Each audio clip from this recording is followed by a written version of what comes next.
Hello, I'm Dr. Mary Meehan. As a Catholic university, Seton Hall University is committed to supporting educational achievement within our community. That's why we're proud to support the important educational programming produced by the Caucus Educational Corporation. State of Affairs with Steve Adubato is brought to you from the Agnes Varus NJTV studio at 2 Gateway. Funding has been provided by the Northward Center, NJ Best, New Jersey's 529 College Savings Plan. Turn a dream into a degree. St. Joseph's Health, a passion for healing. It's what's inside us. Seton Hall University, where leaders learn. NJM Insurance Group, New Jersey Sharing Network, dedicated to saving lives through organ and tissue donation. And by the New Jersey Office of the Insurance Fraud Prosecutor. Insurance fraud costs New Jersey families $1,300 a year.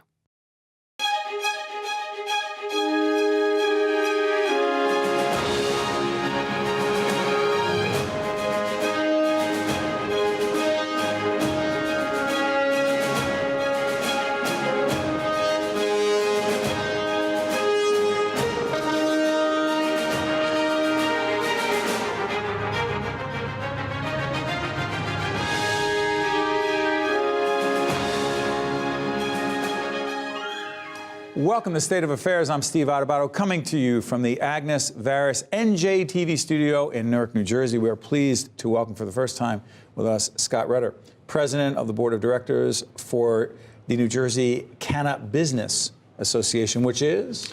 New Jersey CannaBusiness Association. We are the trade organization representing the cannabis industry in New Jersey. So we're talking marijuana. And as we do this program in the spring of 2018, there's a spirited dialogue going on in the State House here. And by the way, how many states in the nation have legalized marijuana? We have 8, including D.C. Difference between?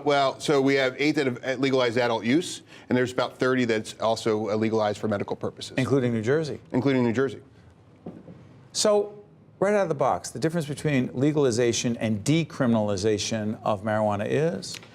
Well, when it's decriminalized, it's still crime. So it's still illegal, right? So when you've decriminalized it, you basically said, you're not going to go to jail, but here's a ticket. You haven't actually legalized cannabis. So what you've said is you can actually, the argument is, hey, we're going to just decriminalize, and therefore we're going to solve some social justice concerns associated with cannabis, right? So like you said social justice issues. How is this a social justice issue? So, well, the very premise of cannabis prohibition actually started in the 1930s, and the roots of all this deal with greed and racism. So if you have that as your fundamental understanding of what cannabis is and what cannabis prohibition means, when we're fast forwarding to today, 2018, we do know that in New Jersey, for example, black and brown people are 3 times more likely to be arrested for cannabis than a white person. That's based on racism in your mind? That's based on historical racism for sure. I think that we see a lot of that happening, absolutely. So when we talk about decriminalization, the thought is, well, it's not going to be a crime anymore. You'll just get a parking ticket equivalent. You'll still be able to go to college to get still go to get a job and all that kind of thing. Won't ruin your future. The reality is, what we're saying is, it's no longer a crime, but you still got to go talk to the drug dealer. And who knows where that drug dealer... You're making it sound like it's promoting street crime in a way that legalization would not? Absolutely exacerbates it. You know, for example, with decriminalization, I still have to deal with a drug dealer to get that cannabis, right? So if I know that cannabis is healthy for me as a medicine or as something that's a better alternative than alcohol or opioids, so I know these things to be true. I know they're medical facts. If I want to, in a decriminalized world, go get that cannabis, which is healthier for me, I still got to deal with a criminal to do that. Yeah, but Scott, here's my other question on this. You have people like Senator Joe Vitale, the chair of the Senate Health Committee, respected member of the legislature, and others. By the way, only a recent telephone poll, if my math is right, only 5 of 40 members of the New Jersey State Senate said they would be in favor of legalization of marijuana. But one of those who would not is Senator Vitale. What do you say to him, who really is an expert in the legislature on health issues, when you're saying the totally opposite thing that he says? No, Senator Vitale, absolutely correct. He's a phenomenal legislator, a great. But he's not in favor of legalization. Well, he's definitely in favor of medical cannabis, and so it's really an extension of medical cannabis. But that exists.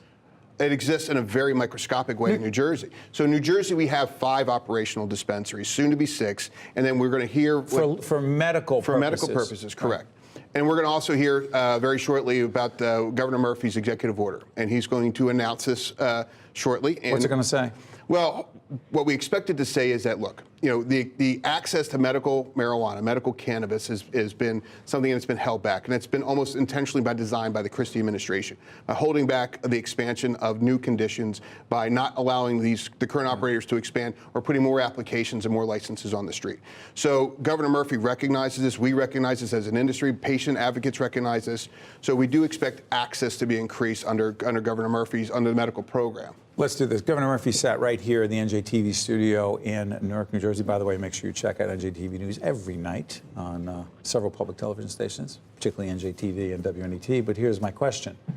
As Governor Murphy, who was then a candidate, sat here and said, one of the reasons he supports legalization of marijuana is because it would bring in significant revenue to the state. Sure. How much, and how do we know that? Well, we already know that New Jersey has $1 billion black market. So we already know that the illegal sale of marijuana in New Jersey is about $1 billion a year. It already exists. This is already going on. So what we do with adult legalization and what Governor Murphy's been talking about is let's take it out of the hands of drug dealers and drug cartels and put it in the hands of small business owners, and also regulate it in a fashion there where we see, like in Colorado, for example, post-regulation, Colorado in 2013 had the highest teenage use of cannabis in the country. They were #1 in the nation. Today they're #7. It's a downward trend. Regulations in a properly regulated market, you will see several things that are positive, but particularly taking money away from drug dealers and putting it in the hands of small business owners. Why would only 5 of 40 state senators say they support this argument, given the fact that you seem to be making cogent arguments in the minds of some right now? Sure. The reality is, as we all grew up thinking that cannabis was as bad as cocaine and heroin, you know, since the 1930s, it's a gateway drug, some say. We've been told that many times, but we know factually that it's not a gateway drug. You think that's a misconception? It is not a misconception. It was an outright lie that was put together by the Nixon administration when they put together the Controlled Substance Act. They made cannabis a Schedule I drug. The Nixon administration, without any medical background associated with it, made cannabis a Schedule I drug as bad as heroin. Cocaine, methamphetamine, is a Schedule II. So by definition, crack cocaine is healthier for you than cannabis. Crack cocaine is less addictive for you than cannabis. Knowing that as the premise for all these things, we recognize the fact that there was no science behind there. 1971, Nixon administration is not 2018. We have had several decades of research put into this, medical research, scientists in the United States, but mostly in Israel and other countries where they've actually done significant, incredible research to this, both as a medicine from an efficacy perspective, but also recognizing that you don't get addicted to this. It is not the gateway drug. Anytime I left real quick, Scott, the politics, dare I use that term, I mean, this is not a program that looks at horse race politics or campaign politics, but the politics of public policy. How much of this is about the politics of public policy and the perception on the part of some members of the legislature who are afraid of being labeled as soft on drugs? Right, and there's a stigma that's been around, again, for many, many decades, what the misconception of what cannabis is. And so we have to break through that stigma, and we do that with using facts. We use medical facts, we use data and statistics from other states. You know, there's been arguments about teenage use increasing and all these crime things and all these other sort of falsehoods. The reality is, you know, when we talk about teenage use, more cannabis is being sold in the United States than ever before in our history. And we're actually a few seconds left. Go ahead. We're at a 20-year low in teenage use. In a well-regulated market with proper education and those resources going back into communities, we're actually seeing a very positive impact on our state. We'll see a positive impact on our state. Scott Rudder, I want to thank you for joining us on State of Affairs. And I also promise folks who wonder, hey, where's the balance here, that we will have either Senator Vitale or someone else. Senator Scutari has been leading this effort with you and your colleagues for a long time. Someone who does not have the same view that Scott has and Senator Scutari, and you can decide for yourself. But the legislature is going to deal with this, and Governor Murphy is in favor of it. Thank you, Scott. Thank you. This is State of Affairs. We'll be right back right after this.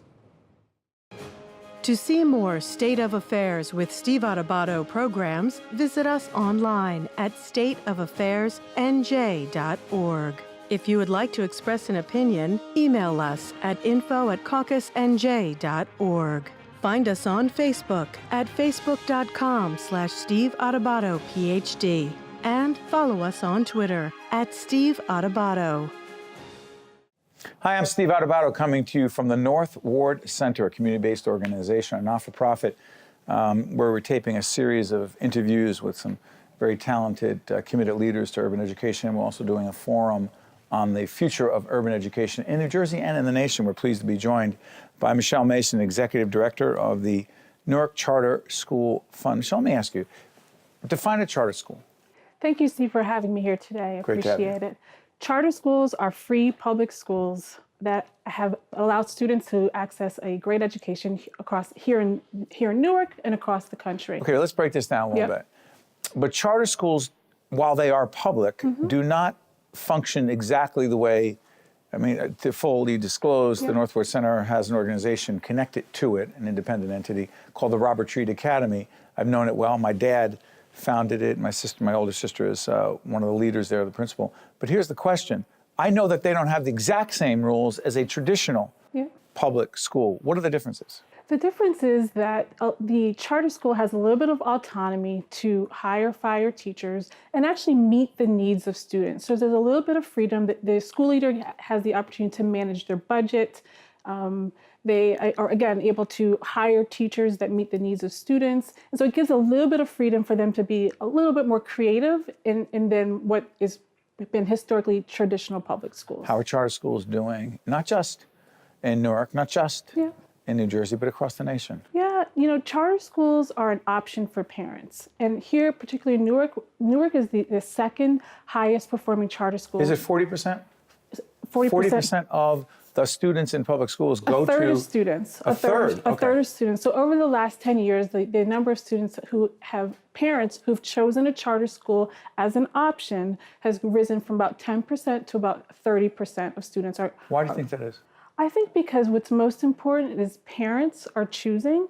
That the sector is a high quality sector, which means that more and more students are reading and doing math on grade level, are graduating high school and enrolling in college and being prepared for life success. And so, you know, here in urban communities, it's most important that parents have an option or a choice because parents know best what is best for their kids. And, you know, I've heard recently, like, you know, your zip code should not determine your destiny. The block you live on should not, you know, determine your blessings. And charters give parents an option in the city that, you know, the harsh reality is that we're making great progress here in Newark, but we still have some opportunity to make sure that every single student has access to a great school, and charters presents an option for parents. But some charters have not done well. Yep. And so the question is, how is it that the state, or how exactly does the government, through the state government, regulate, monitor the progress of charter schools? So when a charter comes into play, they have 4 years to, you know, meet the needs of the students and the families that they serve. And when they are not serving students, just like we've had last year, we are an active part in closing them. And so if a Your organization? Yes. By the way, you don't regulate them, but they are members in your organization. We have 19 charter organizations across 46 different campuses. And some organizations have more than one charter school. Correct. Some are what we call charter management organizations that have multiple campuses, elementary, middle, and high school. And here in Newark, we have a little bit of a 50-50 divide where you have schools like KIPP and Uncommon that have multiple campuses. And then you have small independent schools, which are, you know, driven by the community that might just be one K-8 or one elementary, you know, K-5. But if a charter school isn't doing well, there is a process to help improve. And ultimately, if it does not work over a period of time, they've been shut down. They have been shut down. And for us, what's most important is every single student have access to a quality education, regardless if it's charter, district, public, magnet. We need to be focused on quality across the whole portfolio of options. And for me, at the Charter School Fund, across our 46 campuses, if the school is not serving the needs of the students, meaning it's not a safe environment, kids are reading and doing math on grade level, then it is our responsibility to make sure that that school is no longer operating and again, meet the needs of parents and make sure that they have access to a great school. By the way, Michele mentioned one of the types of schools were magnet schools, and we'll talk about that. I happen to live in a beautiful community, Montclair, New Jersey, that established one of the first magnet school systems within not just the state, but the nation, where kids, in fact, go to certain schools that focus on certain academic areas, as opposed to simply neighborhood schools. Exactly. So let me ask you this. The state, been involved, otherwise known as controlled, the state public schools, the public schools in Newark for 20 years. It's changing as we speak. What do you hope for the future of the public school system in Newark as, quote unquote, local control becomes the norm and not state control? You know, I think we should be really optimistic about the success of Newark public schools in the last 10 years. Again, more and more students are graduating, they're being prepared and going to and through college. And we even now have the charter sector, and collaborating with the district is so strong now that it's driving all students are getting better. It's not just charter, it's not just district. And I think what I hope for is that spirit of collaboration continues to happen, because the reality is Newark is getting better. Charters, districts have it working together. You mean test scores are getting better? Test scores are better. Slowly. Slowly, every single year, getting better. The graduation rate is increasing. And, you know, I think that I've worked in the charter schools, you know, there are a number of students. And I think what's so exciting about where we are now is we have students who have gone through charter schools. I can think of a student, Asia Manuel from North Star, who graduated North Star Charter School. North Star Academy here in Newark, a Newark resident, went to University of Pennsylvania, has come back, is now teaching here in Newark. Came back an Ivy League school? An Ivy League school. To teach in Newark? Teach in Newark. I think of my former student I worked with, Shantea King, who, again at North Star, went to Kane University, is now a social worker back here. And so for me, that's what the promise of charter schools delivers is, you know, Newark residents, high expectations, allowing students to reach their dreams, go to college and come back, because that is the hope. That is, you know, education moving forward. There's great momentum and synergy here. Finally, in the 30 city. seconds. You're optimistic. I'm optimistic because I believe that the conditions are right where folks are focused on student outcomes. They're focused on collaboration and partnership. We are excited to work together because we believe in our kids. We believe in their dreams, and we're raising the bar. It's a harsh reality. Some schools are not great. We have to close them. We have to figure out, is it charter expansion? Is it closure? Is it co-location? But your status quo, not an option. It is not an option. You know, they say insanity is, you know, trying to do the same thing over and over again, expecting the different outcome. Exactly. And so we have to be bold, we have to be patient, but we also have to be urgent. Michele Mason is the executive director of the Newark Charter School Fund. I want to thank you so much for being a part of our Urban Education Forum. We're looking at urban education across the state, this nation, and I look forward to our conversation with the larger group. Thank you so much, Michele. Thank you much. Well done. Be right back. To see more State of Affairs with Steve Adubato programs, visit us online at stateofaffairsnj.org. If you would like to express an opinion, email us at info@caucusnj.org. Find us on Facebook at facebook.com/Steve Adubato, PhD. And follow us on Twitter at Steve Adubato. Paul Boudreau is president of the Morris County Chamber of Commerce. Good to see you, my friend. Thank you, Steve. Glad to be here. You're one of the most significant, largest chambers in the state. We've been fortunate. You know, we have a lot of great companies in Morris County. We've taken the organization from about 600 members to 900 over the last 7 or 8 years. So it's a good place to be. Yeah, I remember speaking in front of your group a couple of years back, and the audience that you gather. Also, should say I met my wife Jennifer when she was working for the Morris County Chamber. Yeah, I was a speaker back in the day. Yeah. So I have a little history of the organization. The point I'm raising is that the diversity of your audience, the business owners, is striking to me, and the kinds of questions they ask. What are they saying about the Murphy administration and its quote-unquote business agenda?